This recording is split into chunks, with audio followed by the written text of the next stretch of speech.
Sergi Rosanas, uno de los canteranos del Fútbol Club Barcelona con más proyección. Llegó al club en 2009, procedente del Vilassar de Mar. Superó con esfuerzo todas las categorías del fútbol formativo en el club y tuvo reiteradas convocatorias para las categorías inferiores de la selección española.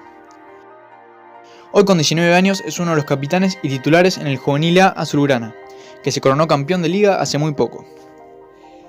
Es un lateral derecho puro, con velocidad, buen toque de pelota, capacidad para centrar y defender.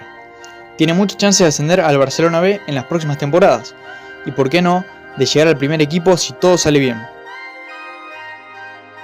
Acaba de firmar su primer contrato como profesional con el club hasta el año 2023 con una cláusula de rescisión de 50 millones de euros.